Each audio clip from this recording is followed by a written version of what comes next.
وَأَوْحَى رَبُّكَ إِلَى النَّحْلِ أَنِ اتَّخِذِي مِنَ الْجِبَالِ بُيُوتًا وَمِنَ الشَّجَرِ وَمِمَّا يَعْرِشُونَ۔ آپ کے رب نے شہد کی مکھی کو حکم دیا کہ تو پہاڑوں میں، درختوں میں اور بلوں میں اپنے چھتے بنا، پھر طرح طرح کے پھل کھا اور اپنے رب کی صاف اور آسان راہوں پہ چل، پھر ان کے پیٹوں میں سے ایسا مشروب نکلتا ہے کہ جس کے رنگ مختلف ہیں اور جس میں لوگوں کے لیے شفا ہے۔ واقعی اس میں بھی غور و فکر کرنے والوں کے لیے بہت بڑی نشانی ہے۔ پہلی نشانی تو یہ ہے کہ اگر آپ مل کے ساری دنیا کی مکھیوں کو کسی کام پہ لگانا چاہے لگا سکتے ہیں، زور ہی نہیں، ورنہ اگر یہ اختیار اللہ دے دیتا تو مچھر اور مکھیوں سے بنا بڑا کام ہے، لیکن نہیں کر سکتے نا۔ لیکن شہد کی مکھی کو بھی آپ نے تو نہیں لگایا کام پہ، کس نے لگایا؟ رب نے وحی کی۔ کس طرف وحی کی؟ کہ تم نکلو، پہاڑوں میں گھر بناؤ، درختوں میں گھر بناؤ، بلوں میں گھر بناؤ اور شہد بناؤ۔ بڑی لمبی اس کی ڈیٹیل ہے، لیکن جتنی یہ پروازیں کرتی ہے، جتنی یہ محنت کرتی ہے، جتنا یہ چکر لگاتی ہے دنیا کا، کس کے لیے؟ ہمارے لیے۔ جتنی یہ محنت کرتی ہے وہ شاید سارا لوگوں کے کام آتا ہے، اور بہت اس میں شفا بھی اللہ نے رکھی، اور ساری محنت کس کی ہوتی ہے؟ مکھیوں کی۔ شہد کی مکھیاں سردیوں میں اور مختلف اس میں سردیوں میں گھٹی رہتی ہیں، جڑ کے رہتی ہیں، اور اپنی گرمی سے شہد کو نرم رکھتی ہیں اور اس میں کھاتی بھی رہتی ہیں تاکہ وہ اپنے آپ کو سنبھال سکے، اور گرمیوں میں اپنے پروں سے پنکھے جھلتی ہیں اس کو ٹھنڈا رکھنے کے لیے۔ کس نے ان کو طریقے بتائے؟ اور بڑی مکھی ہوتی ہے، ایک لیڈر ہوتی ہے، آنے والی مکھیوں کو سونگ کے اندر جانا دیتی ہے، اگر کوئی گندی جگہ پہ بیٹھ کے آئی ہو تو ساری مل کے اس کو مار دیتی ہے۔ کس نے وہی کی؟ یعنی گندے لوگ، گندی مکھی اندر آ جائے گی تو سارا شہد گندا ہو جائے گا، تو چیک کرتی ہے، بڑے منظم طریقے سے کرتی ہے، اور ایک بڑی لیڈر مکھی کو مانتی ہیں ساری، اس کی بات بھی سنتی ہیں۔ یہاں تو ہر کوئی لیڈر بنا گھر میں بہو کا کیا مسئلہ ہے؟ مجھے اقتدار مل جائے، شکر کرو ساتھ سے موجود ہے، ذمہ داریاں انہوں نے سنبھالی بھی، شکر کرو، بلکہ کہو کہ اچھا جب تک اللہ ان کو زندگی دے ہمارے پہ نہ ہی بوجھ پڑے، نہ ہی ذمہ داری پڑے، کیونکہ کل جب ذمہ داریاں پڑیں گی تو آپ کو پتا کہ سنبھالنا کتنا مشکل ہو جاتا ہے۔ تو بہرحال یہ چیزیں بھی ہیں۔ پھر یہاں پہ کیا کہا گیا کہ نعمت ہے، شاید بہت بڑا نعمت ہے آپ کے لیے۔ اللہ نے بھی کی، مکھیوں نے یہ سارا کام کیا۔ اللہ نے اس کو تسخیری اجازت دی کہ ہر پھل کے پھول چوسے، ان میں سے قدرتی مشروب جمع کرے، پھر آنے جانے کی راہیں بھی اللہ نے آسان کر دی، جہاں چاہتی ہے عظیم فضا میں گھنٹوں اڑتی رہتی ہے، جنگلوں میں جاتی ہے، پہاڑوں میں جاتی ہے، سیدھا اپنے چھتے میں واپس آ جاتی ہے۔ مجال ہے جو راستہ بھولے، دائیں بائیں کہیں اور چلی جائے، لوٹ کر اپنے بچوں اور چھتوں کی طرف واپس آتی ہے۔ یہ پروں سے موم اور منہ سے شہد بناتی ہے، اور دوبر سے انڈے دیتی ہے، صبح شام اپنے کام لگی رہتی ہے، اپنا کام چھوڑتی نہیں کہ اللہ بھی اب میں شہد بھی بناؤں اور انڈے بھی دوں۔ ہم کیا کہتے ہیں؟ بچے بھی پیدا کرے اور گھر بھی سنبھالے، باتیں ہی کرتے رہتے ہیں ہم سارے۔ جس کام کے لیے جو وہی کی اللہ نے، جس کام کے لیے مرد کو بنایا وہ مردوں کو کرنے دے، جس کام کے لیے عورتوں کو بنایا وہ عورت بھی کرے۔ شور کیا ڈالا ہوا ہے؟ آپ بنائی اس لیے گئی ہے نا، تخلیق انسانیت کی بقا کے لیے آپ بنائی گی نا، نکاح اس لیے رکھا گیا، اور آپ کے اندر نرم گوشہ ہے، آپ بچوں کو سینے سے لگا کے پال سکتے ہیں نا، مرد تو نہیں پال سکتا، نہ پڑھا سکتا۔ 4 بچوں کو لے کے مائیں بیٹھ کے پڑھا لیتی ہیں، تیاری کروا لیتی ہے پیپر کی، ذرا مرد کو کہنا تھوڑے اٹھا مارنا شروع کر دے گا، یا کہ خود پڑھاؤ، میں نہیں اس کو پڑھا سکتا۔ تو یہ ساری جو کوالٹی ہے اس سے فائدہ اٹھائیں نا، اپنے بچوں کے ساتھ محبت، شفقت اور پیار سے پیش آئیں، پڑھائیں خود ان کو ٹائم دیں، یہی آپ کے لیے اجر و ثواب ہے نا، اور ساتھ گھر کو بھی سنبھالیں۔ وہ کسی نے کہا نا کیا کیا سنبھالوں، یہ بھی کروں یہ بھی کروں یہ بھی کروں، تو اس کے میاں نے کہا تو اسے زبان سنبھال لے تو کچھ نہ باقی سنبھال۔ ہم زبان سے کہہ کے سارا ضائع کر دیتے ہیں، مت دہرایا کریں، آپ کے فرائض میں شامل ہوتا ہے۔ میری والدہ بڑی اچھی بات کہتی ہے، بیاہی نہ کرو تو میں ہنس پڑتی ہوں، نہ کرو نا، شادی بھی ضرور کرنی ہے، اور شادی کے بعد جمیلے بھی نہیں لینے، آپ نے خود ذمہ داری کی لائف، اور اللہ کا بھی حکم ہے کرنی چاہیے، تو جب شادی کر دی تو پھر شور کیوں ڈالتے ہیں؟ یا امی کہتی ہے کہ یہ کہنی ہے نا اگلے پیچھے سارے مر جاؤ، مرنے تو نہیں ہو بیچارے، اس کے ماں باپ ہیں، بہن بھائی ہیں، تھوڑی ان کی بھی قدر کر لے۔ نہیں، میرے ماں باپ سلامت رہے، اس کے مر جائیں، میری بہنیں سلامت رہے، اس کی بہنوں کی میں شکل نہ دیکھوں، کیا ہے؟ ہم سیکھیں، مکھی سے سیکھیں، منہ سے کیا بنا رہی ہے، پیٹ سے کیا بنا رہی ہے، انڈے کیسے دے رہی ہے، پروں سے کیا کر رہی ہے، سفر کتنا کر رہی ہے، کیوں اتنے بچے پیدا کر رہی ہے، مزید شہد بنانے والے دنیا میں موجود ہوں۔ ہم اس لیے اولاد پیدا کریں گے کہ امت مسلمان میں اضافہ ہو، میرے نبی کی حدیث کے مطابق دین کے تبلیغ کرنے والے زیادہ ہوں، کلمہ گو زیادہ ہوں، نہیں ہم تو بس ضدیں لگائیں گے کیونکہ ہماری فٹنس خراب ہوتی ہے نا. واللہ خلقکم ثم یتوفاکم، اللہ نے تمہیں پیدا کیا تمہیں فوت کر دے گا، بیچ میں کیا کرنے آئے تھے عیاشی. اور تم میں سے کسی کو ردی عمر تک پہنچا دیا جاتا ہے، ارذل عمر کہ سمجھ کے بعد کچھ بھی نہ سمجھ سکے. یقین مانو اللہ بڑا علم والا بڑی قدرت والا ہے. نبی کریم صلی اللہ علیہ وسلم نے ارذل عمر سے پناہ مانگی. آپ کی دعا تھی اللہم انی اعوذ بک من البخل والکسل والحرم وارذل العمر وعذاب القبر وفتنۃ الدجال وفتنۃ المحیا والممات. اے اللہ میں بخل سے، سستی سے، بڑھاپے سے، ردی عمر سے، قبر کے عذاب سے، دجال کے فتنہ سے اور زندگی اور موت کے فتنے سے تیری پناہ مانگتا ہوں. عمر کتنی ہے میرا رب جانتا ہے، لیکن اگر یہ عمر آپ قرآن کو سیکھنے، سکھانے، پڑھنے، پڑھانے اور پہنچانے میں لگا دے، اپنی زندگی کا یہ ایم بنا لیں، باقی تو چلے گا زندگی کے ساتھ ساتھ. جیسے مکی کا ایم کیا ہے؟ شہد بنانا، باقی سب چلتا ہے. تو ارذل عمر میں بھی دیکھیں یہ لوگ سٹیاتے نہیں، ان کے بلکہ سینسز قائم رہتے ہیں، بلکہ یہ زیادہ نکھر جاتے ہیں، ان کا علم بہت زیادہ مضبوط ہو جاتا ہے. یا یہ قرآن پڑھتے ہوئے مرتے ہیں، یا ان کی ڈیتھ ہوتی ہے اذان دیتے ہیں یا سجدے میں، یا کتنے علماء کا میں نے دیکھا درس دیتے دیتے ان کی گردن لڑک گئی، جیسے ان کو سیدھا کیا تو ان کی ڈیتھ ہو چکی تھی. یعنی آخری عمل بھی ان کا کیا تھا؟ قرآن پڑھانا. تو ایسے بندے کی جتنی عمر لمبی ہو اچھی ہے، بڑا فائدہ ہوتا ہے دین کو، اور اللہ ایسے لوگوں کو لمبی عمر دے جو دین کا کام کر رہے ہیں. لیکن جو دنیا دار ہے نا وہ سٹیا جاتا ہے، یا برائیاں کرتا رہتا ہے، ہر وقت بیٹھ کے اپنی بہوؤں کا، بیٹوں کا، پوتوں کا، دوتوں کا رونا روتا رہتا ہے، یا گالیاں گلوچ دیتا رہتا ہے، برا بھلا کہتا رہتا ہے. بس کچھ نہ کچھ وہ الٹے سیدھے کاموں میں ہی پڑ جاتا ہے، اور ساری ان کی جو فیملی ممبر ہیں ان سے تنگ پڑے ہوتے ہیں. کہتے ہیں اس نے بڑا تنگ کیا ہوا، اس بڈھے نے بڑا تنگ کیا ہوا، اس بڈھی نے. کیوں کہتے ہیں؟ کیونکہ انہوں نے زندگی میں اور کچھ کیا نہیں ہوتا. اب جو کیا ہوتا ہے ان کے ہاتھوں سے نکلتا ہوا نظر آ رہا ہوتا ہے. جب نکلتا ہوا نظر آتا ہے غصہ چڑھ رہا ہوتا ہے کہ میں نے کمایا، آج یہ مالک بن کے بیٹھے. یہی ہوتا ہے، آپ جتنا بھی کمائیں بچے آپس میں تقسیم کر لیتے ہیں. تو ارذل عمر، نکمی عمر کو کہا گیا، سٹیائی ہوئی عمر کو کہا گیا. یہ ان کو نہیں ملتی جو قرآن و سنت کے مطابق زندگیاں گزارتے ہیں، بہترین زندگی گزارتے ہیں، اور بہترین موت ان کو نصیب ہوتی ہے. اللہ تعالیٰ ہمیں بھی ارذل عمر کی ہر تکلیف سے محفوظ رکھے، اور اللہ تعالیٰ ہمارا جب خاتمہ کرے تو ہم کوئی دین کا ہی کام کر رہے ہوں اور اللہ کی رضا کے کاموں میں ہماری جان نکلے. وَاللَّهُ فَضَّلَ بَعْضَكُمْ عَلَىٰ بَعْضٍ فِي الرِّزْقِ، اللہ نے روزی میں تم میں سے بعض کو بعض پہ فضیلت دی. پھر جنہیں روزی میں فضیلت دی گی وہ اپنی روزی اپنے غلاموں کو لوٹانے والے نہیں کہ وہ سب اس میں برابر ہو جائے. تو کیا یہ مشرک اللہ کی نعمتوں کا انکار کرتے ہیں؟ یعنی خود تو اپنے غلاموں کو جوتی کی نوک میں رکھا ہوا ہے. اس وقت تو غلامی آپ کو پتہ نا کیا تھا. اب بھی جو ہمارے کچھ علاقوں میں غلامی ہے، بڑی بری زندگی ہے ان کی. اپنے وہ فیصلے خود نہیں کر سکتے، شادیاں بھی وہ خود نہیں کر سکتے. سارا دن ان کے کھیتوں میں کام کرتے ہیں، ان کے بھینسیں چراتے ہیں، ان کو تھوڑے سی وقت کے لیے اناج دیا جاتا ہے، ان کے پاس اور کچھ نہیں ہوتا، پیسہ انہیں نہیں ملتا. انسان کو نہیں برداشت کرتا، اور اللہ رحمان کے ساتھ اس کی مخلوق کو آپ نے شریک بنا رکھا ہے. تو یہاں منع کیا گیا. واللہ جعل لکم من انفسکم ازواجا، اللہ نے تمہارے لیے تمہیں میں سے جوڑے بنائے، اور تمہارے لیے جوڑوں میں سے بیٹے اور پوتے پیدا کیے، اور تمہیں پاکیزہ روزی دی. کہ آپ پھر بھی مشرک باطل پر ایمان لاتے اور اللہ کی نعمتوں کی ناشکری کرتے ہیں. یعنی اللہ نے تمہیں پاکیزہ اور نفیس مشروب ہی نہیں صرف دیے، کھانے کے لیے نہیں کچھ دیا، اور بھی بہت کچھ دیا. یہ احسان فراموشی ہے کہ اس کے ساتھ شریک کرنے لگے دیوتوں کو، بتوں کو، مورتیوں کو، اور کیا کہ ہمارے میں جتنا کرم ہے ان کی وجہ سے.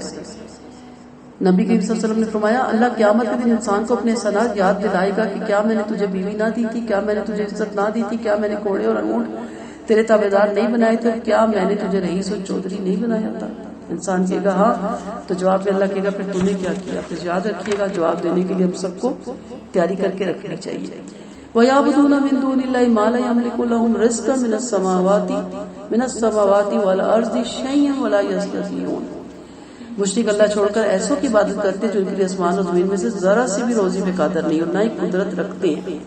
اسی لیے اللہ پر مثالیں چپسا نہ کرو، یقین مانو کو اللہ جانتا ہے تم نہیں جانتے.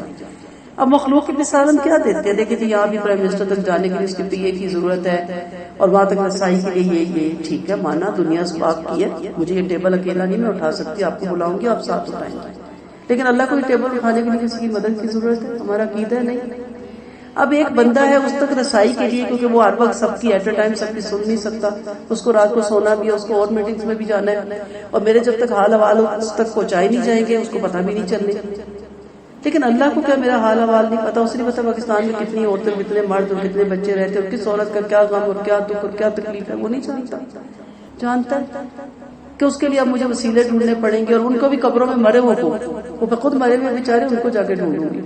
وہ خود مرے ہوئے، انہیں اپنا نہیں پتا کہ کس دن اٹھائے جائیں گے. یا قرآن کی آیتیں ہیں کہ وہ نہیں جانتے ہم کس دن اٹھائے جائیں گے قبروں سے. اور میں انہیں جا کے کہہ جاؤ اللہ سے کو میں بڑی پریشان ہوں، اللہ سے دعا کرو تمہارے وسیلے سے، تمہارے صدقے میں اللہ تعالیٰ میری یہ مشکل آسان کر دی. کفری عقیدہ ہو جاتا ہے.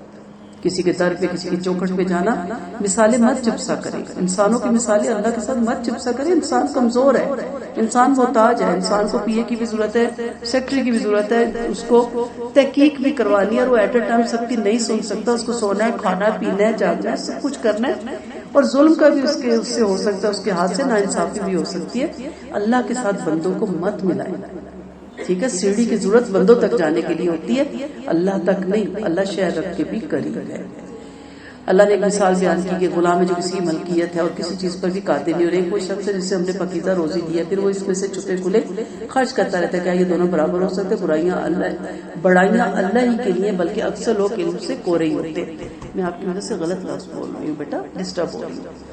یہاں کافر و مومن کی مثال ہے. اللہ نے یہ مثال کافر و مومن کی دی کہ وہ غلام جو کسی کی ملکیت میں اور کسی بات پہ بھی قدرت نہیں رکھتا، یعنی کافر ہے. اور دوسرا جسے پاکیزہ روزی دی کہ یعنی مسلمان ہے. کافر اللہ کا غلام ہونے کے باوجود شیطان کا غلام ہے، اس لیے شرک کی وجہ سے اس کا کوئی عمل کام نہیں آئے گا. اور مسلمان ایمان کی دولت کی وجہ سے دن رات اللہ ہی کا غلام رہتا ہے. تو پھر اس غلام میں اور اس غلام میں زمین آسمان کا فرق ہے. اور اللہ نے دو شخصوں کی مثال بیان کی. ان میں سے گونگا ہے جو کسی چیز میں قدرت نہیں رکھتا اور اپنے آقا پر بوجھ ہے. آقا جہاں بھی اسے بھیجتا ہے وہ بھلائی لے کر واپس نہیں لوٹتا. کیا یہ اور وہ جو انصاف سے حکم کر رہے اور ہے بھی سیدھی راہ پہ برابر ہو سکتے ہیں؟ یہاں بھی کافر و مومن کی مثال دی گئی. ابن عباس کہتے ہیں کافر و مومن کی مثال ہے. ایک روایت میں ابن عباس کے نزدیک کی آیت ایک حضرت عثمان رضی اللہ عنہ ان کے غلام کے بارے میں اتری. عثمان اس غلام پر خرچ کرتے رہتے تھے، بیٹھے اس کو کھلاتے رہتے تھے. یہ پھر بھی اسلام کو پسند نہیں کرتا تھا، برا بھلا اسلام کو کہتا تھا اور آپ کو خیرات اور نیک کاموں سے روکتا تھا. کہا کیا بتائیں یہ دونوں برابر ہو سکتے ہیں؟ وَلِلَّهِ غَيْبُ السَّمَاوَاتِ وَالْأَرْضِ وَمَا أَمْرُ السَّاعَةِ إِلَّا كَلَمْحِ الْبَصَرِ أَوْ هُوَ أَقْرَبُ إِنَّ اللَّهَ عَلَى كُلِّ شَيْءٍ قَدِيرٌ. اور آسمان اور زمین کی پوشیدہ باتیں اللہ ہی کو معلوم ہے. قیامت کا معاملہ ایک پلک جھپکنے کی طرح ہے، بلکہ اس سے بھی جلدی. یقین مانو اللہ ہر چیز پر قادر. اللہ ہی نے تم کو تمہاری ماؤں کے پیٹوں سے پیدا کیا جبکہ تمہیں کچھ بھی علم نہ تھا. اسی نے تمہارے کان، آنکھیں اور دل بنائے تاکہ تم اس کا شکر ادا کرو. کیا انہوں نے پرندے آسمان کی فضاؤں میں اللہ کے حکم سے مسخر نہیں دیکھے؟ انہیں اللہ ہی روکے ہوئے. بلا شبہ اس میں بھی ایمان والوں کی بڑی بڑی نشانیاں ہیں. اب یہاں اللہ تعالیٰ اپنا ایک اور احسان عظیم یاد دلا رہے ہیں کہ اس نے تم کو تمہاری ماؤں کے پیٹوں سے پیدا کیا. تم کچھ بھی نہیں جانتے تھے، کچھ بھی بنا سکتا تھا نا. شکر ہے انسان کا نطفہ بنایا، سور کتے بلی کا بھی بنا سکتا تھا. ہمارا کوئی اختیار ہے؟ کوئی اختیار نہیں. اس سے سب سے پہلے تو یہ شکر ادا کیا جاتا ہے کہ اللہ تُو نے شکر ہے انسان بنایا اور صحت مند انسان بنایا، ہاتھ پیر پورے ڈالے. میں نے ایک سائٹ اپنے فیس بک پہ ڈال رکھی ہے، وہ روزانہ ایسی خواتین اور ایسے مردوں کی پوری ویڈیوز بناتے ہیں جن کی ٹانگ ہوتی نہیں، یا وہ ایک ٹانگ کہہ لیں آدھے کمرے تک موٹی اور ایک بالکل سوکھی ہے. پھر وہ بھی دکھاتے ہیں دونوں ٹانگوں ہاتھوں سے محروم ہے. کل ایک دکھائی کہ وہ اسی طرح کی خاتون ہے لیکن وہ ماڈلنگ میں آگے آئی ہے، اور اسے ماڈلنگ ظاہر یورپین ہے، دوسرے ممالک کے. تو میں بس یہی کہتی ہوں اللہ تیرا شکر، ہاتھ پیر سلامت، اللہ تیرا شکر. لیکن ایک چیز دیکھ کے انہیں خیال آتا ہے کہ مجھ سے زیادہ کام کر رہے ہیں، مجھ سے زیادہ ایکٹیو ہے. کیا میرے خلاف حجت نہیں بنے گی کہ پیر نہیں ہے پھر بھی آگے، پاؤں نہیں ہے پھر بھی آگے، باڈی ہے ہی نہیں اور اپنے سینے کے بل اپنے آپ کو گھسیٹ رہے پھر بھی ہم سے آتے ہیں. چہرے اسمائلی ہیں، مسکرا رہے ہیں، خوش ہیں، جولری پہنی ہوئی، ایکٹیو ہیں، کوئی چہروں پہ افسردگی نہیں، کوئی رونا نہیں، کوئی دھونا نہیں، اور اللہ کی رضا پہ راضی ہے.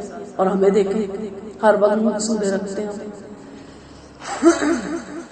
تو سب سے بڑا تو یہ اللہ تعالیٰ کا شکر کہ انسان بنایا اور انسان کے پیٹ سے انسان پیدا کیا. آنکھیں دیے، کان دیے، دل دیے. کس لیے؟ کہ ان سے میں اللہ کی باتیں نہ سنوں، اللہ کے احکامات نہ دیکھوں، ان پہ کان نہ دھروں. اس لیے سے یہ سب کچھ نہیں دیا تھا. یہی صحیح بات ہے کہ عقل کا مرکز دل ہے، مگر بعض لوگوں نے دماغ کو بنایا ہوا ہے. عقل اس قوت کا نام ہے جس سے انسان بھلے برے، نیکی اور بدی میں تمیز کرتا ہے. انسان میں کبھی قوت شروع ہی سے رفتہ رفتہ ترقی پاتی ہے اور جوانی تک مکمل ہو جاتی ہے۔ اللہ نے انسان کو ایک قوت اس لیے عطا فرمائی تھی کہ انسان رب کی عبادت سوچ سمجھ کے کرے اور ہر عضو اور قوت سے رب کی اطاعت پر مدد لے یا اس کے خلاف استعمال کرے۔ پاگل پیدا کر دیتا تو باتیں کر سکتے تھے آپ، نہیں، نارمل پیدا کیا نا، نارمل پیدا کیا تو تکبر آ گیا۔ حسن اس نے دیا، اس حسن پہ تکبر، جوانی اس نے دی، اس جوانی پہ تکبر، مال اس نے دیا، اس مال پہ تکبر، اور پھر اتنا تکبر کہ پھر نعوذ باللہ اللہ کے کمال سے روگردانی کرنے لگ گئے۔ زبان سے تو نہیں ہم کہتے، لیکن ہماری حالت تو یہ بتاتی ہے نا، جس شان سے ہم چلتے ہیں۔ تو اللہ تعالیٰ کو یہ چیزیں پسند نہیں ہیں۔ اللہ تعالیٰ نے کبھی سب کچھ دیا ہے تو کس لیے دیا ہے؟ اس لیے دیا ہے کہ آپ اس کو اللہ کے حکم کے مطابق استعمال کریں۔ پھر پرندوں کا ذکر کیا گیا، دیکھو آسمان میں کیسے مسخر ہے، کس طرح پرواز کرتے بغیر پیٹرول ڈلوائے، بغیر انجن کے۔ پرندے کی بہت سی کوالٹی ہے، لیکن 6 باتیں ہمیشہ مجھے اس کی بہت پسند آتی ہے۔ پہلی یہ کہ کبھی وہ مانگتا نہیں مانگتا، چھوٹے سے گھونسلے میں رہتا ہے، تنکے گر جائے مایوس نہیں ہوتا، دوبارہ تنکا جوڑ کے، کیونکہ اتنا بڑا اس کا گھر ہوتا ہی نہیں کہ جو دوبارہ بنے ہی نہ۔ ہمارا اتنے بڑے بڑے گھر ہے کہ خدا نہ خاصا چوری ڈاکہ ہو جائے، زلزلہ آ جائے تو ہمارا دیوالیہ ہی نکل جاتا ہے، کیونکہ ہم سب کچھ اس میں انویسٹ کر کے جو بیٹھے ہوتے ہیں۔ دوسری چیز ہے وقت کا بہت پابند ہوتا ہے، صبح چیزیں شروع کر وقت پہ نکلتے ہیں گھر سے، وقت سے واپس آتے ہیں۔ جو تیسری چیز ان کے اندر ہے اتحاد اور تنظیم ہے، یہ اکیلے سفر نہیں کرتے، جھنڈ کے جھنڈ نکلتے، جھنڈ کے جھنڈ واپس آتے ہیں، صابر ہوتے ہیں اور توکل کرتے ہیں۔ رب پہ توکل ہے نا، سٹور ہوتے ہیں ان کے گھر میں، فریج ہوتے ہیں ان کے گھر میں، چلے ہم انسان ہیں، ہماری مجبوری ہے، لیکن کیوں کہا گیا پھر پرندوں سے سیکھو؟ یا تو اللہ کہتا نا نہیں پرندوں سے نہ سیکھو، تم انسان ہو۔ پرندوں نے تو کبھی فریج، اور میں ہمیشہ کہتی ہوں ہمارے اسلاف میں، ہمارے دادا دادی کے دور میں فریج نہیں تھے، چلو امیوں کے دور میں آ گئے، زندگی نہیں گزر گئی، لالچ نہیں تھا، اتنا پکاتے ہی نہیں تھے کہ کل کہاں کھائیں گے، بچ گیا تو دے دیتے تھے، خراب ہو جائے گا کسی کے منہ پڑ جاتا تھا۔ تو صابر ہوتے ہیں اور توکل کرتے ہیں، صغیرہ اندوزی نہیں کرتے، ٹھیک ہے۔ اور سب سے بڑی چیز، کسی جگہ کو جاگیر نہیں بناتے، موسم چینج ہوا جگہ چینج کر دی، پروازیں کی دوسرے ملک چلا گئے، انجوائے کرتے ہیں نا لائف کو۔ ہمارا تو اسلام آباد میں دل لگ گیا، ہم چھوڑنا ہی نہیں چاہتے، پنڈی تک نہیں جانا ہمیں پسند، ہم کہتے ہیں ہمارا اسلام آباد میں دل لگ گیا، تو دل نہیں لگاتے، ٹھیک ہے۔ تو مجھے یہ چیزیں ان کی بڑی اچھی لگتی ہے، کتنی یہ پولائٹ لائف گزارتے ہیں، کتنی پرسکون لائف گزارتے ہو، یہاں سے چلے جاتے ہیں، اور ہم نے اپنی زندگی کو کتنا بوجھل بنا رکھا ہے، ہلکا پھلکا کریں اپنی زندگیوں کو۔ وَاللَّهُ جَعَلَ لَكُم مِّن بُيُوتِكُمْ سَكَنًا وَجَعَلَ لَكُم مِّن جُلُودِ الْأَنْعَامِ بُيُوتًا تَسْتَخِفُونَهَا يَوْمَ طَعْنِكُمْ وَيَوْمَ إِقَامَتِكُمْ۔ اللہ ہی نے تمہارے لیے تمہارے گھر ٹھہرنے کے لیے بنائے، سکن ہے سکونت، ٹھہراؤ، گھر ایسے سہولت والے بنائیں کہ آپ کو سکون حاصل ہو، یہ نہ ادھر سے گزرے تو ٹیبل کا کونا لگ جائے، ادھر سے گزرے تو کچھ اور لگ جائے، یا اتنا سامان رکھ دیں کہ سیدھی طرح گزر بھی نہ سکے، یا اتنا سامان رکھ دیں کہ وہ بے سکونی کا سبب بن جائے۔ جتنا ہلکا رکھیں گی اتنا آپ کو سکون رہے گی۔ اور تمہارے لیے جانوروں کے چمڑوں سے گھر بنائے جو تمہیں روزانہ روانہ ہونے اور ٹھہرنے کے دن ہلکے معلوم ہوتے ہیں، خیمے بنائے جاتے ہیں، ان کے اپنے لباس بھی ہوتے تھے میدان جنگ کے لیے بھی، اور ان کی اون روئیں اور بالوں سے گھر کا سامان اور برتن کی چیزیں بنائی جن سے تم ایک مدت تک فائدہ اٹھاتے رہتے ہو۔ اللہ نے تمہارے لیے اپنی مخلوق کے سائے بنائے، پہاڑ میں تمہارے لیے پناہ گاہیں بنائی، اور تمہارے لیے گرمی سے بچانے کے لیے کرتے بنائے، اور جنگ سے بچانے والے کرتے بنائے۔ اسی طرح اللہ تم پر اپنی نعمتیں مکمل فرماتا ہے تاکہ تم فرما بردار بن جاؤ۔ پھر اگر یہ پھر جائیں تو آپ کے ذمہ تو صاف طریقے سے تبلیغ ہی کر دینا، یہ اللہ کی نعمتوں کا جانتے بوجھتے انکار کر رہے ہیں، اور ان میں سے اکثر لوگ ناشکری ہیں۔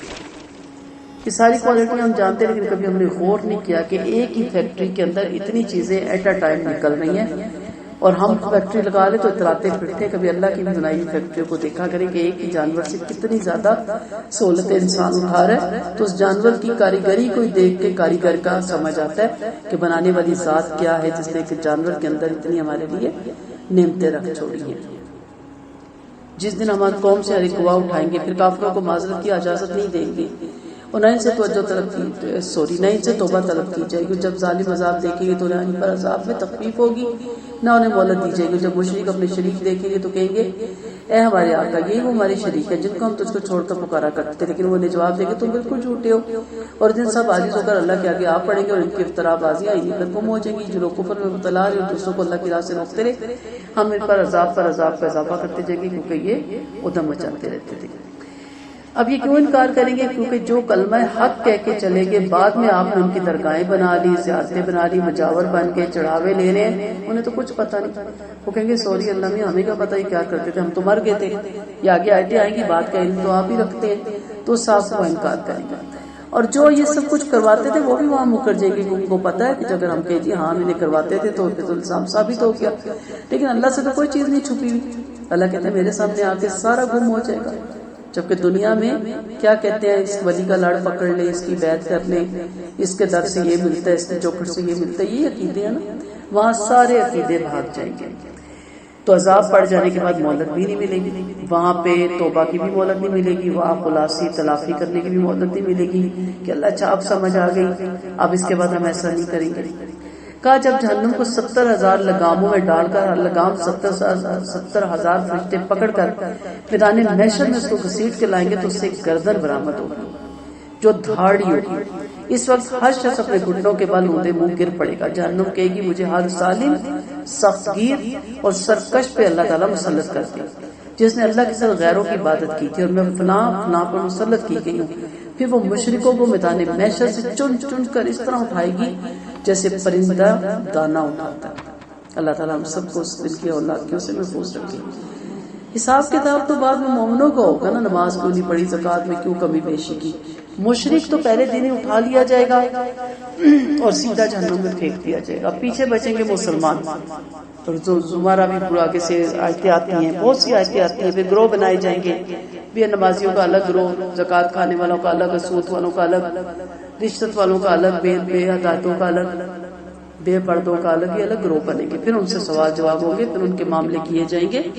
مشرک ہے ان کو تو فوراً ہی آ کے وہ گردن نکالے گی، اچکے گی اور جہنم میں لے جائے گی.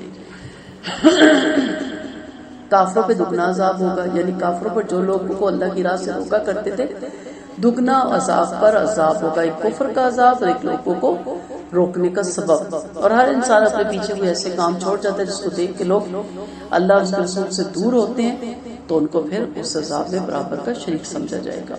وہ دن یاد کرو جس دن ہر امت میں سے ان پر انہی میں سے ایک کو گواہ کھڑا کریں گے، ان گواہوں پر آپ کو گواہ بنائیں گے. ہم نے آپ پر ایسی کتاب اتاری جو ہر چیز کھول کھول کر بیان کرتی ہے اور فرمانبرداروں کے لیے ہدایت، رحمت اور بشارت ہے. ان اللہ یأمرکم بالعدل والإحسان وإیتاء ذی القربى وینہی عن الفحشاء والمنکر والبغی یعظکم لعلکم تذکرون. اللہ انصاف کا، احسان کا اور عزیزوں کو دینے کا حکم فرماتا ہے. نبی کریم صلی اللہ علیہ وسلم جمعے کے خطبے میں یہ آیتیں پڑھا کرتے تھے. بے حیائی سے منع کرتا ہے، برے کاموں سے روکتا ہے، بغاوت سے منع کرتا ہے اور تمہیں نصیحت کرتا ہے تاکہ تم نصیحت مانو. یہی 4-5 چیزیں آپ پکڑ لیں تو زندگی سنور جاتی ہے. عدل کریں، انصاف کریں، چاہے اپنا ہی پیارا کیوں نہ آگے آ رہا ہو. صلہ رحمی کا معاملہ کریں، غریبوں، محتاجوں، رشتہ داروں کی طرف دھیان رکھیں، برائی کو روکیں، اپنے آپ سے بھی، اپنے گھر والوں سے بھی، اپنے رشتہ داروں سے، اپنے معاشرے سے بھی بری باتوں سے روکیں، بغی سے روکیں، سرکشی سے روکیں، بے حیائی سے روکیں. نبی کریم صلی اللہ علیہ وسلم کا فرمان ہے بغاوت اور قطع رحمی سے بڑھ کر کوئی ایسا گناہ نہیں جس کی سزا دنیا میں دی جائے اور آخرت میں بھی ملے گی. پھر فرمایا کہ اللہ بھلائی کا حکم دیتا ہے اور برائی سے روکتا ہے تاکہ تم نصیحت پکڑو. اور جب تم عہد کرو تو اللہ کا عہد پورا کرو، پکی قسمیں کھانے کے بعد انہیں نہ توڑو جبکہ تم اپنے اوپر اللہ کو ضامن بنا چکے ہو. اللہ تمہارے افعال جانتا ہے. سورج کی طرح نہ بنو جو اپنا کاتا ہوا سود محنت کرنے کے بعد ٹکڑے ٹکڑے کر کے توڑ ڈالتی تھی کہ تم اپنی قسموں کو آپس میں فساد ڈالنے کا ذریعہ بنا لیتے ہو کہ ایک فریق دوسرے سے بڑھ جائے. اللہ تمہیں زیادتی سے آزما رہا ہے تاکہ وہ قیامت کے دن تمہیں تمہارے اختلاف جتا دے. مکہ میں کہتے ایک عورت تھی، ایک نارمل تھی، سوت بناتی تھی. بڑا مشکل ہوتا ہے سوت بنانا، دھاگا بنانا. چرخے میں بیٹھی رہتی تھی اور جب سارا دھاگا تیار ہوتا تو اسے کہتی سے پکڑ کے کاٹ دیتی تھی، ٹکڑے ٹکڑے کر دیتی تھی. اب وہ تو پاگل تھی، کھپتی تھی، اس کو سمجھ نہیں تھا. اس کی مثال دی تھی کہ تم لوگ اس طرح کے کام مت کرو، ناکاسائی، ٹکڑے ٹکڑے کر دینا، عہد توڑ دینا. دنیا میں آپ آئے تھے آخرت بنانے، یا دنیا میں لگ کے آپ ایسے کام کر کے جا رہے ہیں کہ آخرت آپ کے ہاتھ سے نکل جائے گی. تو کہا اس عورت کی طرح وہ تو خپتی تھی، پاگل تھی، دیوانی تھی. تم دیوانے تو نہیں ہو نا کہ تم یہاں رہ کے سارے عملوں کو، مثلا آپ صدقہ دے کے جتلا دیں تو ٹکڑے ٹکڑے ہو گیا نا. یعنی ایسی بوری میں آپ ڈال رہی ہیں اپنے نیکیاں جو نیچے سے سوراخ ہوا ہوا ہے. تو اس سے مثال آپ کرتے جائیں. صلہ رحمی کر کے بھی ہم جتلا دیتے ہیں، نیکی کر کے ریاکاری کر دیتے ہیں، دکھاوا کر دیتے ہیں، بول دیتے ہیں، کچھ کہہ دیتے ہیں، وعدہ کر کے ہم توڑ دیتے ہیں، امانت میں ہم خیانت کر دیتے ہیں، اندر سے تعصب نہیں جاتا، حسب نسب کی خوش فہمیاں نہیں جاتی، بہت سی چیزیں ہیں۔ تو اسی طرح کہ آپ ادھر نیکی کر رہے ہیں، ادھر اس کو پھینک رہے ہیں، ادھر نیکی کر رہے ہیں، ادھر اس کو ضائع کرتے جا رہے ہیں۔ اگر اللہ چاہتا تو تمہیں ایک ہی قوم بنا دیتا، لیکن وہ جسے چاہے گمراہ کرے، جسے چاہے ہدایت دے۔ تم سے تمہارے عملوں کی ضرور پاس پوس کیجیے کہ تم اپنے قسموں کو باہمی مکر و فریب کا ذریعہ نہ بناؤ، ورنہ قدم گر جانے کے بعد پھسل جاؤ گے، قدم گڑ جانے کے بعد پھسل جاؤ گے، اور اللہ کی راہ سے روکنے کی وجہ سے تم برائی چکھ لو گے۔ تمہارے لیے بہت بڑا عذاب ہوگا۔ اللہ کے عہد سے تھوڑا سا فائدہ نہ خریدو اگر تمہیں علم ہو جو اللہ کے پاس ہے، تمہارے لیے بہت ہی بہتر چیز ہے۔ جو کچھ تمہارے پاس ہے فنا ہو جائے گا، اور جو اللہ کے پاس ہے باقی رہے گا، اور صبر کرنے والوں کو ان کے بہترین عملوں کا ضرور صلہ دیں گے۔ دنیا ناپائیدار ہے، آخرت پائیدار ہے۔ اب دنیا کی ناپائیداری کی خاطر ہم آخرت کی پائیداری کا سودا کر دیتے ہیں۔ دنیا کا عارضی فائدہ لینے کے لیے ہم ابدی اور ازلی فائدے کو ہم چھوڑ دیتے ہیں۔ تو یہاں یہ بھی کہا گیا کہ وَلَا تَشْتَرُوا بِعَهْدِ اللَّهِ ثَمَنًا قَلِيلًا۔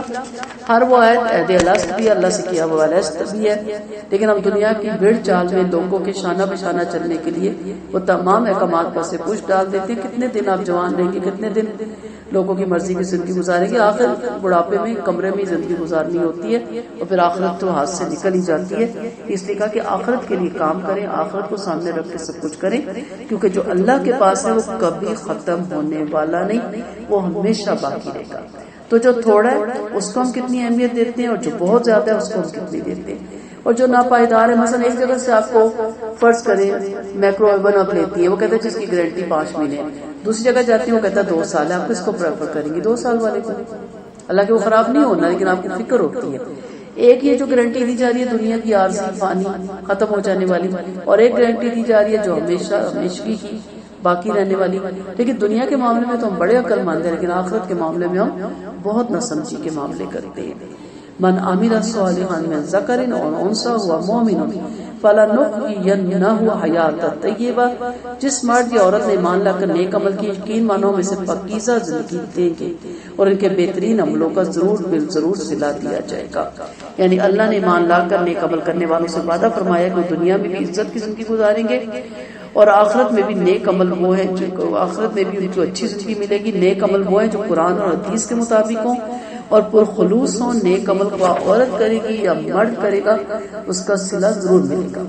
نبی کریم صلی اللہ علیہ وسلم نے فرمایا اگر کسی مسلمان کو حسب ضرورت روزی میسر ہے اور وہ اللہ کی دی ہوئی روزی پر کامیاب ہے، وہ یقیناً کامیاب ہے۔ آپ کا فرمان ہے وہ کامیاب ہے جسے اسلام کی دولت بھی ملی اور حسب ضرورت روزی بھی ملی، اور وہ اللہ کی دی ہوئی روزی پر قناعت بھی کرتا رہا۔ آپ کا فرمان ہے اللہ مسلمانوں پہ ظلم نہیں کرتا، انہیں دنیا میں بھی نیکیوں کا بدلہ ملتا ہے اور آخرت میں بھی۔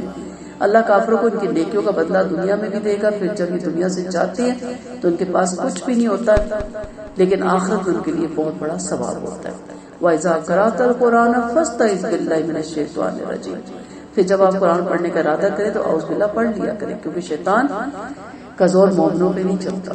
ہوتا کیا جب آپ قرآن پڑھنے بیٹھتے ہیں تو شیطان پہلے بور کرتا ہے، پھر کہتا کافی پڑھ لیا، پھر کہتا آپ اٹھ جاؤ، مطلب غلط سمجھاتا ہے، لیکن آپ اعوذ باللہ من الشیطان الرجیم پڑھ کے بیٹھے تو پھر شیطان کا زور نہیں چلتا، پھر اللہ تعالیٰ جو مطلب آپ کو سمجھانا چاہتا ہے وہ سمجھاتا ہے۔ جن کا اپنے رب پر بھروسہ ہوتا ہے اس کا زور تو ان پر چلتا ہے جو اسے دوست سمجھتے ہیں، جو اللہ کے ساتھ شرک کرتے ہیں۔ یعنی اللہ کے جو دوست ہیں ان پہ اس کا زور نہیں چلتا ہے، جو شیطان کے دوست ہیں اس پر اس کا زور چلتا ہے۔ اعوذ باللہ کی تفسیر میں ہم نے کثرت سے اس کے بارے میں ہم نے پڑھا تھا، اور جب اللہ کسی آیت کو بدل کر اس کی جگہ دوسری آیت لاتا ہے تو وہ اللہ جو کچھ اتارتا ہے اس کی حکمت خوب جانتا ہے، تو یہ کہنے لگتے ہیں آپ تو گھڑ لائے ہیں۔ یہ بات نہیں بلکہ ان پہ سے اکثر علم سے دور ہیں۔ آپ فرماتے کہ روح القدس آپ سے اپنے پاس سے سچائی کے ساتھ یہ قرآن لے کر اترے ہیں تاکہ مومنوں کو ثابت قدم رکھے اور مسلمانوں کے لیے ہدایت اور بشارت ثابت ہو جائے۔ ہمیں معلوم ہے کہ وہ یہ بھی کہتے ہیں کہ کوئی آدمی سے کہا جاتا ہے، حالانکہ اس کی زبان جس کی طرف تو تعریف کر رہا ہے اجمی، اور یہ صاف عربی زبان میں۔ نبی کریم صلی اللہ علیہ وسلم پر مشرکوں کا الزام تھا، یعنی مشرک آپ پہ یہ الزام لگا رہے تھے کہ محمد صلی اللہ علیہ وسلم میں جو قرآن سناتے ہیں وہ انہیں ایک اجمی شخص سے کہا جاتا ہے جو کسی قریشی قبیلے کا غلام تھا یا تاجر تھا اور صفحہ پہ مال بیچا کرتا تھا۔ آپ کبھی کبھی اس کے پاس بیٹھ کر اس سے باتیں کیا کرتے تھے۔ اس کے بارے میں مشرکوں نے کہا لگتا ہے نبی کریم صلی اللہ علیہ وسلم کو وہی آتا ہے اور سکھا جاتا ہے۔ کہا وہ تو اجمی ہے، قرآن عربی میں، نبی کریم صلی اللہ علیہ وسلم بھی عربی میں، اتنی بات سمجھ نہیں آتی کہ اتنی فصیح زبان، اتنی سلیس عربی وہ ایک اجمی کیسے سکھا کے جا سکتا ہے؟ تو یہ اللہ کی طرف سے اترا ہوا کلام ہے، ادھر ادھر سے الزام تراشوں سے گریز کرنے کے لیے کہا گیا۔ یقین مانو جنہیں اللہ کی آیتوں میں یقین نہیں آتا، اللہ انہیں ہدایت نہیں دے گا، اور انہیں کے لیے دردناک عذاب ہے۔ وہی جھوٹا الزام لگائے جاتے ہیں جن کا اللہ کی آیتوں پر ایمان نہیں، اور وہ خود ہی جھوٹے ہوتے ہیں۔ جو اللہ پر ایمان لانے کے بعد کافر ہو گئے سوائے ان کے جن پر جبر کیا گیا اور ان کا دل ایمان سے مطمئن ہو، لیکن جنہوں نے دل کھول کر کفر کا ارتکاب کیا ان پر اللہ کا قہر ہے، اور انہیں کے لیے بڑا عذاب ہے، اس لیے کہ انہوں نے دنیاوی زندگی آخرت پر محبوب رکھی ہے، اور اللہ ایسے کافروں کو ہدایت پر نہیں لاتا۔ یہی ہے جن کے دلوں، کانوں اور آنکھوں پر اللہ نے مور لگا دی، اور یہی بے خبر ہے، یقین مانو یہی آخرت میں بھاری نقصان اٹھانے والی ہیں۔ مجبور لوگ مستثنا ہے۔ اس وقت جب ابھی اسلام پھیل رہا تھا، بہت سے مسلمانوں نے ایمان دل میں چھپا رکھا تھا۔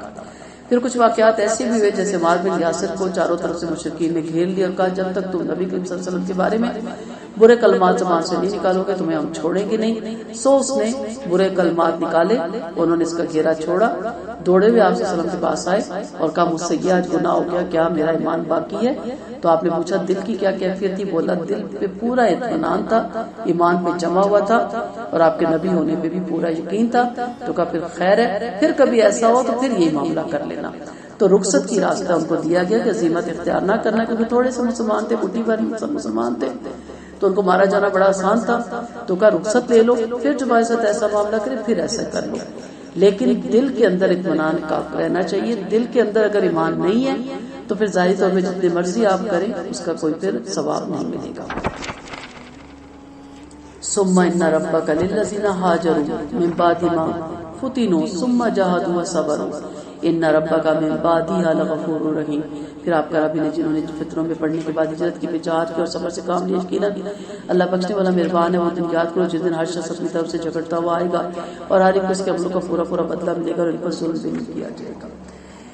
ہر شخص کیسے لڑے گا؟ اس کے جزا لڑیں گے، ٹھیک ہے۔ ایک تو یہ ہے نا کہ قیامت کے دن ہر شخص اپنی طرف سے خود ہی جھگڑے گا، کوئی اس کی حمایت نہیں کرے گا، کوئی باپ بیٹا دادا جس کے لیے وہ قربانیاں دیتا ہے، کہتے ہیں میرا جت ہے، کوئی شوہر کوئی بیوی، بیویوں کے لیے کتنے شوہر گناہ کرتے ہیں اور شوہروں کے لیے کتنی بیویاں گناہ کرتی ہیں، کوئی بھی ان کے لیے بچاؤ نہیں کر سکتا۔ کہتے ہیں نا اس دن باپ بیٹے کا نہ بیٹا باپ کا ہوگا، ٹھیک ہے۔ اور دوسرا یہ بھی ہے کہ اس کا اپنا جسم بھی اس کے خلاف گواہی دے گا، اور وہ کہے گا میں تجھے بچانے کے لیے جھوٹ بول رہا تھا اور تو نے مجھے میری خلاف گواہی دے دی، تو اس لیے اپنے آپ کی بھی حفاظت کریں اور اپنے ایمان کی بھی حفاظت کریں۔ اللہ نے ایک ہستی کی مثال بیان کی جو امن اور عافیت اطمینان والی تھی، اور ان کے پاس ان کی روزی ہر جگہ سے بفراغت آ رہی تھی۔ یہ مکہ والے تھے، پھر انہوں نے اللہ کی نعمتوں کی ناقدری کی، یعنی نبی کریم صلی اللہ علیہ وسلم کی مخالفت کی۔ آخر اللہ نے ان کے عملوں کی وجہ سے مزہ چکایا، ان پہ قحط پڑا تھا۔ بلا شبہ ان کے پاس ان میں سے ایک رسول آ چکا تھا، لیکن انہوں نے اسے نہ مانا۔ آخر عذاب نے انہیں ساز میں پکڑا اور عذاب میں کیا۔ فَكُلُوا مِمَّا رَزَقَكُمُ اللَّهُ حَلَالًا طَيِّبًا فَاشْكُرُوا نِعْمَتَ اللَّهِ إِن كُنتُمْ إِيَّاهُ تَعْبُدُونَ۔ اس لیے تم اس پاکیزہ اور حلال روزی میں سے جو تمہیں اللہ نے دے رکھی ہے کھاؤ، اور اگر تم اسی کی عبادت کرتے ہو تو اس کی نعمتوں کا شکر ادا کرو۔ تم پر صرف مردار خون سور کا گوشت اور ذبیحہ جس پر غیر اللہ کا نام لیا جائے حرام ہے۔ پھر جو مجبور ہو جائے اور بغاوت اور زیادتی بھی نہ کرے تو اللہ بخشنے والا مہربان ہے۔ اور اپنی زبانوں سے جھوٹ کر کے نہ کو کہ یہ حرام ہے اور یہ حلال ہے، تاکہ اللہ پر جھوٹے الزام لگاؤ۔ یقین مانو جو اللہ پر جھوٹا الزام لگاتا ہے انہیں کامیابی نصیب نہیں ہوتی، اور ان کے تھوڑا سا فائدہ اور انہیں کے لیے دردناک عذاب بھی ہے۔ شریعت گھڑنے والوں کو سخت وعید ہے، خود ساختہ شریعت والوں کو تنبیہ کی گئی، انہیں دنیا اور آخرت میں فلاح نصیب نہیں ہوگی اور نامراد ہی رہیں گے۔ بڑی بڑی خود ساختہ شریعتیں، بڑے بڑے خود ساختہ فتوے ہیں، سو اس کے سر پکڑ لیتا بندہ۔ اور دلیل ان کے پاس کیا؟ اپنے علماء کی، اپنے اماموں کی۔ ہمارے لیے ہمارے امام نبی کریم صلی اللہ علیہ وسلم ہی ہونے چاہیے، اور وہ ہی ہیں۔ ہر چیز کو قرآن و سنت میں پرکھا جانا چاہیے، اگر اس کے مطابق ہے تو صحیح ہے، لیکن ایسے ایسے فتاوے اور جب ان سے حوالہ مانگا جائے تو اپنی کتابوں کا حوالہ اور اپنے علماء کے فتاووں کا حوالہ دیتے، تو ایک انسان کا فتاوہ ایک نبی کے مقابلے میں کیسے اتھینٹک ہو سکتا ہے؟ تو منع کیا گیا کہ خود سے شریعتیں نہ بناؤ، خود سے فتاوے مت گھڑو، یہ چند روز کی دنیا ہے، چند روز کا یہاں فائدہ اٹھانا ہے، آخرت میں بڑا سخت عذاب یہاں ہوگا، کیونکہ نبی کریم صلی اللہ علیہ وسلم کا فرمان ہے نا کہ وہ چیز جو میں نے نہیں کی اور اسے میری طرف منسوخ کیا جائے تو وہ کیا ہے؟ وہ مردود ہے۔ تو کوئی بات کہ نہیں قرآن میں قسم سے قرآن میں نہیں کہنا چاہیے. قرآن پڑھے, حدیث پڑھے. ہم جیسے دین کا کام کرتے ہیں, اگر ہمیں کوئی میسج آتا ہے کہ یہ حدیث اس کا حوالہ ٹھیک نہیں, ہم فوراً تحقیق میں لگ جاتے ہیں. جیسے پتہ چلتا ہے کہ نہیں یہ تو حدیث انہوں نے ویسے نیچے لکھ دیا مسلم, اب آپ کون سا تحقیق کریں گے کہ مسلم کی ہے کہ نہیں. اب ایسی ایسی چیزیں آگے جب تحقیق کرو تو مسلم میں کیا, صحیح بخاری میں کیا, ابن ماجہ میں کیا, ترمذی میں ہوتی ہی نہیں. تو کتنے آرام سے ہم نیچے لکھ دیتے ہیں ترمذی, ابن ماجہ. تو ہم فوراً پھر سینڈ کرتے ہیں کہ یہ حدیث نہیں ہے, کسی سیاستہ کی کتابوں میں نہیں ہے, اس لیے اس کو کوٹ نہ کیا جائے. کیونکہ کل پکڑ ہوگی کہ جب آپ کو تحقیق کا عمل آپ کے پاس تھا. پھر مثال دنیا کی دیتی ہوں, اسکول کے بارے میں تحقیق, وکیل کے بارے میں تحقیق, ڈاکٹر کے بارے میں تحقیق, ہر چیز کے بارے میں ہم تحقیق کر کے کام کرتے ہیں. ایون کہ رشتہ کرنے لگے تو اس کے باوجود تک جاتے ہیں, ہر چیز میں تحقیق, پھر بھی فیل ہو جاتے ہیں. نئی تحقیق تو قرآن و سنت کے بارے میں تحقیق نہیں. ہر نئی جدید چیز لینی ہے, نئی ٹیکنالوجی لینی ہے, دین وہی اباء اجداد کا لینا ہے, چاہے ان بیچاروں کے پاس علم بھی نہ پہنچاؤ. تو اس لیے لا علمی کا علاج پوچھ لینے میں. اور ہم نے یہودیوں پر وہ چیزیں حرام کی جن کا واقعہ ہم آپ کو پہلے ہی سنا چکے ہیں. ہم نے ان پر ظلم نہیں کیا, لیکن وہ خود ہی اپنے اوپر ظلم توڑتے تھے. یقین مانیے آپ کا رب ان پر جنہوں نے نادانی سے برے کام کیے پھر بعد میں توبہ کر لی, اصلاح بھی کر لی, سو آپ کا رب بڑی بخشنے والا اور کمال مہربان ہے. نہ سمجھی میں جو کچھ ہوا ہے اس کی معافی ہے. توبہ کر کے قرآن و سنت کے مطابق زندگی اپنی گزارے تاکہ اللہ تعالیٰ آخرت میں اللہ تعالیٰ ہمیں بہترین اس کے اجر دے. خلیل اللہ کا ذکر ہے, بہترین انسان کا ذکر ہے. ان ابراہیم کان امۃ قانتا للہ حنیفا ولم یک من المشرکین. یقین مانو ابراہیم امام اور اللہ کے فرما بردار موحد تھے, مشرکوں میں سے نہ تھے, اور اللہ کی نعمتوں کی شکر گزار تھے. اللہ ہی نے آپ کو چنا تھا اور سیدھی راہ کی ہدایت بخشی تھی. ہم نے انہیں دنیا میں بھی بھلائیاں دی اور آخرت میں نیکوں میں سے. پھر ہم نے آپ کی طرف وہی بھیجی کہ آپ ابراہیم کے مذہب کی پیروی کریں جو یکسو ہیں اور مشرک نہ تھے. لیکن انہوں نے اپنا باپ چھوڑا, اپنا علاقہ چھوڑا, اپنا شہر چھوڑا, نمرود کے سامنے کھڑے ہو گئے. تو ان کی ہسٹری پڑھے تاکہ آپ کو پتہ چلے کہ خلیل اللہ کا لقب انہیں کیوں ملا. ہفتہ ان پہ مقرر کیا جنہوں نے اس میں اختلاف کیا. یقیناً آپ کا رب قیامت کے دن ان کے اختلافات کا ان کے درمیان فیصلہ فرما دے گا. یہ بھی آپ واقعہ بہت سے پڑھ چکے ہیں. ہفتے کی ہیلا سازی انہوں نے کی تھی, ہجرت بازیاں یہ بہت کرتے تھے, اس لیے ہیلا سازیوں سے بچے. جب قرآن و سنت کے سے کوئی بات ٹکرا رہی ہو تو اس کو چھوڑ دیا کریں. ادعو الی سبیل ربک بالحکمت والموعظۃ الحسنۃ وجادلہم باللتی ہی احسن. تبلیغ کا طریقہ بتایا جا رہا ہے. آپ لوگوں کو اپنے رب کی طرف پکی باتوں کی طرف اچھی نصیحت سے بلائیں اور انہیں بہترین طریقے سے سمجھائیں. یقیناً آپ کا رب اپنی راہ سے پھٹک جانے والوں کو خوب جانتا ہے اور راہ یافتہ لوگوں کو بھی خوب جانتا ہے. سو مبلغ کو معقول اور بہترین طریقے سے تبلیغ کرنی چاہیے. پہلے تو اس کو اپنی گفتگو پہ کنٹرول ہونا چاہیے, اپنے نفس پہ کنٹرول ہونا چاہیے, اور اپنے طرف اندر سے جو علم کا تکبر ہے نا, یہ زوم باہر نکالنا چاہیے, یہ غرور یہ باہر نکالنا چاہیے. آپ صلی اللہ علیہ وسلم کو حکم ہے کہ لوگوں کو حکمت سے اپنے رب کے دین کی دعوت دے. یہ کہنا میں کسی سے نہیں ڈرتا یا میں نہیں کسی سے ڈرتی, یہ فضول بات ہوتی ہے. ہر ایک پہ چڑھ دوڑنا, ہر ایک کو کرٹیسائز کرنا, ہر ایک کو ٹون مارنا, یہی بات آپ محبت شفقت سے کہنا کہ بیٹا آپ یہ کپڑے نہ پہنے, آپ کو پتہ ہے اس میں آپ ساری برہنہ ہو رہی ہیں اور آپ گناہگار ہو رہی ہیں, اور آپ کو اچھا لگتا ہے لوگ آپ کو دیکھیں آپ کی باڈی کو, تو اگلا کہتا نہیں آپ نے بہت اچھی نصیحت کی. اور ایک لو تم جہنمی ہو سیدھی, تمہیں خوف نہیں آتا, تم نے بے حیائی پھیلا رکھی ہے, تمہیں دیکھ کے کتنی بھٹ گئی. فرق ہو گیا نا جملے میں. محبت اور شفقت اور طریقے سے بتائیں, اخلاق اچھا کریں, اسمائلی فیس رکھیں, بہترین باتیں کریں, بہترین چیزوں کی طرف اتاریں, اس طرف بلائیں. یعنی دین کی پکی باتیں قرآن و حدیث میں جو آپ پہ اتری ہے وہ سنائیں, لوگوں کو اسلام کی طرف, اس کے فائدوں کی طرف, اس کے بینیفٹ کی طرف بلائیں. اچھی نصیحت کیا ہوتی ہے؟ جس میں خبردار بھی کیا جائے, عبرت بھی دلائی جائے, محبت بھی بتائی جائے, اس کے فائدے بھی بتائے جائے. بچوں کو ہم کہتے ہیں پڑھ لو فیل ہو جاؤ گے, نقصان ہوگا, کلاس آگے چلی جائے گی, آپ پیچھے رہ جاؤ گے. ٹھیک ہے, آپ خبردار بھی کر دیا, پریشانی ہونے کو وہ میرا تو گروپ آگے چلا جائے گا. اور اچھا پڑھو تاکہ کل کامیاب ہو جاؤ. جو علم کی صوب سے نہیں سہتا, جہالت کی صوب سے سہتا ہے, تو ایک اس کو موٹیویشن بھی مل گئی کہ اچھا میں کیوں پڑھوں. تو اس طرح کے لہجے استعمال کریں اولاد کو بھی بتانے میں اور جو بے دین ہے ان کو بھی بتانے میں. تو آپ ان کو لوگوں کو نصیحت کریں تاکہ وہ اللہ کے عذاب سے ڈر جائے, اور آپ ان سے بہترین طریقے سے گفتگو کریں. یعنی مناظرے کے وقت بھی اچھا لب و لہجہ, یہ نہیں کہ تو تڑا پہ اتر آئے, آپ جناب ادب احترام عمر لحاظ سب چیزوں کو سامنے رکھیں. ہاں دولت اور امیری غریبی کو نہ سامنے رکھیں. ہم امیروں کے سامنے تو بڑے اچھے با اخلاق ہو جاتے ہیں اور غریبوں کے سامنے بڑے گر جاتے ہیں. دونوں کے ساتھ آپ کا زندگی گزارنے کا پروکار سٹائل ہونا چاہیے. نرمی سے بات کریں, محبت سے بات کریں, شفقت سے بات کریں, ان کے لیول پہ آ کے بات کریں. ہے کیا لیول انسان کا, لیکن خاص طور پہ یہ کہا گیا کہ ان کے لیول پہ آ کے بات کریں. ہو نہیں سکتا کہ بچے آپ کی نہ مانے, شوہر آپ کی نہ مانے, یا پڑوسی آپ کی نہ مانے, یا اسٹوڈنٹس آپ کی نہ مانے. کیوں نہیں مانتے؟ جب آپ کا لہجہ ٹون والا ہوتا ہے.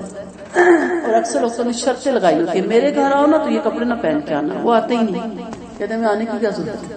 تو آپ نے رکاوٹ کر دی نا. آنے دیں, پہننے تھے جو پہنتے ہیں, دعا کریں ان کے لیے. ایک وقت آئے گا کہ وہ دیکھ کے بھی, یا انہیں خود ہی ہوگا کہ میں ان کے گھر جا رہی ہوں نہ پہن کے جاؤں, برا لگتا ہے. وہ خود دیکھے کتنے دیندار ہیں, لیکن وہ آئیں گے خوشی سے. لیکن اگر آپ کرختگی لے کے آگے بیٹھے ہیں تو پھر میں ہمیشہ کہتی ہوں پھر اپنے کوئی اکیلے ہی تبلیغ کرے, پھر ہاتھ تو کوئی سننے والا یا نہیں ہوگا. اگر بدل لو تو اس قدر, اگر بدلا لو تو اس قدر بدلا لو جتنی تمہیں تکلیف پہنچی. اور اگر صبر کرو تو واقعی صبر کرنے والوں کے لیے اچھا ہے. بدلے کی اجازت ہے نا, لیکن ساتھ ہی کیا کہا, صبر کرو. صبر کا جو اجر ملے گا وہ بہترین ہوگا. فاصبروا وما صبرک الا باللہ. پھر اللہ نے کہا جمے رہو, ڈٹے رہو, صبر کرو. اللہ کی توفیق ہی پر ہے صبر. آپ ان پر رنج نہ کریں اور ان کے سازشوں سے دل تنگ نہ ہو. ہمارا دل تنگ ہوتا, کہتے ہیں بہت صبر کر لیا اس نے, مجھے سمجھ کیا کہتے ہیں نا, اب اس کو اتنی سناؤں گی, اس کو بتاؤں گی کہ ہم دیندار لوگ کوئی بزدل نہیں ہوتے. واقعی ہم بزدل نہیں ہوتے, لیکن اس کا یہ مطلب بھی نہیں ہوتا کہ آپ صبر کا دامن چھوڑ دیں. کہنے دیں, کتنا کوئی کہے گا. اگر آپ کے ملک کو کرٹیسائز کر رہا تو آپ نے کس کے لیے پہنا ہے؟ اور اب ہے نا, دیکھ رہا ہے نا, سن رہا ہے نا. آپ نے داڑھی رکھی, مردوں نے کس کے لیے رکھی؟ وہ اس کو بھی رب جانتا ہے. ہر کام جو آپ اللہ کی تبلیغ کے لیے, اس کے دین کو پھیلانے کے لیے کر رہی ہیں, کہنے دیں لوگوں کو, کرنے دیں باتیں, جمے رہیں, ڈٹے رہیں. کا دل تنگ نہ ہو. یقین مانیے اللہ بارسوں ہی کے ساتھ ہے, اور ان لوگوں کے ساتھ ہے جو خلوص سے اس کی عبادت کرتے رہتے ہیں. ابھی بن کعب کہتے ہیں کہ جنگ عہد میں 60 انصار اور 6 مہاجر شہید ہوئے. صحابہ نے کہا اس جیسی کوئی اور جنگ ہوتی تو ہم بھی ان کی لاشوں کو مسلح کریں گے. فتح مکہ کے دن کسی نے کہا کہ آج کے بعد قریشی نہ رہیں گے. پھر ایک اعلان کرنے والے نے اعلان کیا کہ رحمت اللہ علیہ صلی اللہ علیہ وسلم نے سیاہ اور سفید کو امن دے دی. اس پر آخری صورت تک یہ آیتیں ہوتی ہے. آپ نے فرمایا ہم صبر سے کام لیں گے, بدلہ نہ لیں گے. اس آیت سے قصاص سے برابری کا حکم ہے, اور یہ بھی کہا کہ معاف کرنا قصاص لینے سے افضل ہے. اور آپ نے کس کو معاف کیا تھا؟ ہندا کو, اور اس کے غلام کو جس نے حضرت حمزہ کا قتل کے بعد, شہید کرنے کے بعد اس کا سینہ چاک کر کے دل باہر نکال کے چبانے اور نگلنے کی کوشش کی تھی, لیکن نگل نہیں سکی تھی. اس کا میسج آیا تھا کہ اب میرے لیے بھی معافی ہے, تو آپ نے کہا تھا تیرے لیے بھی معافی ہے. تو آپ دیکھیں کہ یہ جگرا ہونا چاہیے. نبی کے امتی کے لاتے تو پھر یہ جگرا بھی اپنے اندر پیدا کریں گے. صبر کا تاکید ہے, بتایا کہ صبر وہی کر سکتا ہے جسے اللہ توفیق دے, اور ایسا ہی شخص معاف بھی کر سکتا ہے. اور اللہ سے دعا مانگا کرے کہ اللہ تعالیٰ ہمیں صبر کرنے کی توفیق دے. اور جب آپ صبر کریں گے تو پھر آپ کو مخالفوں کی باتوں پہ کوئی رانج نہیں ہوگا. کرتے رہتے ہیں لوگوں نے پیغمبروں کو نہیں چھوڑا, ولیوں کو نہیں چھوڑا, ہم کس کھیت کی مولی. اور ہوتا رہتا ہے گھروں میں دکھ سکھ غمی پریشانی. اس کی ایسی کون سی بات ہے کہ کوئی کیا کہے گا, لوگ کیا کہیں گے, انا للہ و انا الیہ راجعون, اور کیا کہیں گے جب آپ مریں گے تو یہی کہیں گے نا. تو زندگی میں ان کی کیوں فکر کرتے ہیں آپ؟ لوگوں کا کام کیا, لوگ تو کہتے ہی رہتے ہیں. اصل یہ دیکھیں کہ اللہ کیا کہے گا. ہم بچوں کی کیا تربیت کرتے ہیں, جلدی سو جاؤ صبح اسکول جانا ہے, کچھ جلدی سو جاؤ صبح فجر پڑھنی ہے. اور یہ مت کہے کہ پھوپھو کیا کہے گی, تو خالہ کیا کہے گی, اتنے گھٹیا نمبر, اور لوگ کیا کہیں گے. وہ اللہ کیا کہے گا کہ میں نے صلاحیت دی تھی, عقل دی تھی, کس کام پہ لگائی. اپنے بچوں کو اور اپنے آپ کو اللہ سے جوڑیں. میں ہمیشہ کہتی ہوں کہ آج لوگ آپ کو با پردہ ایکسپٹ نہیں کرتے نا, اور جو بچیاں ینگ ایج میں پردے میں آ گئی, ان کے رشتے نہیں کوئی کرتا قبول, تو اللہ تعالیٰ وہاں بے پردوں کو نہیں ایکسپٹ کرے گا. اب آپ کی مرضی ہے, آپ جگ کی نظر میں جچنا چاہتی ہیں یا رب کی. وآخر دعوانا ان الحمد للہ رب العالمین. سبحانک اللہم و بحمدک, نشہد ان لا الہ الا انت, نستغفرک و نتوب الیک. السلام علیکم و رحمۃ اللہ وبرکاتہ.